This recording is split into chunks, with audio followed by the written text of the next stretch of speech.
அந்த தோல்வியை தயவு செய்து யாரும் மறந்துடக்கூடாது. அது நமக்கெல்லாம் ஒரு மிகப்பெரிய ஒரு பாடமாக நம்ம எடுத்துக்கணும், மனசுல எடுத்துக்கணும். அடுத்த தேர்தலில் நிச்சயம் அந்த தோல்விகளை எல்லாம் மிகப்பெரிய வெற்றியாக மாற்றி காட்ட வேண்டும். அது நிச்சயம் கிழக்கு மாவட்டம் செஞ்சு காட்டுவீங்க அப்படிங்கிற நம்பிக்கை எனக்கு இருக்கிறது.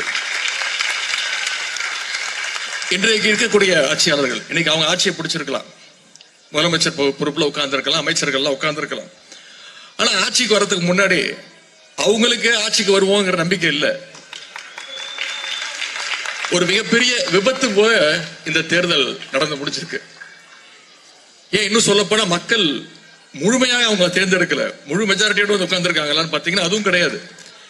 ஒரு கட்சியை ஆட்சியை பிடிக்கணும்னா 118 சீட்டுகள் பிடிக்கணும். இப்ப இருக்கக்கூடிய ஆட்சியாளர்கள் வெறும் 108 சீட்டு மட்டும்தான் ஜெயிச்சாங்க. இன்னும் சொல்ல போனா நம்முடைய தலைவர் பேரை சொல்லி நம்முடைய உடன்பிறப்புகள் களத்துல வேலை பார்த்து வெற்றி பெற்றவங்களுடைய தயவுல தான் இன்னைக்கு இந்த ஆட்சி நடந்துட்டு இருக்கு. நாம தைரியமா சொல்லலாம், நம்மளோட தயவுல தான் இன்னைக்கு இந்த ஆட்சி நடந்துட்டு இருக்கு. தலைவருடைய தயவுல இன்னைக்கு இந்த ஆட்சி நடந்துட்டு இருக்கு. நம்மளுடைய தலைவர் போட்ட பிச்சையில தான் இன்னைக்கு இந்த ஆட்சி நடந்துட்டு இருக்கு.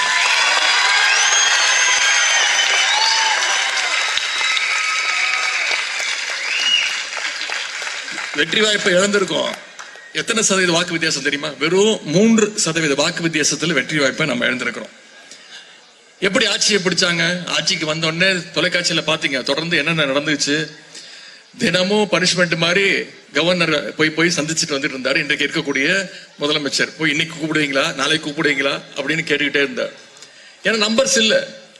அதன் பிறகு அதிமுக இருக்கக்கூடிய சில தலைவர்களுக்கு, சட்டமன்ற உறுப்பினர்களுக்கு தொடர்ந்து சோஃபா போச்சு. சோஃபா பின்னாடியே முதலமைச்சர் போனார், வால் பிடிச்சிட்டு போனாரு.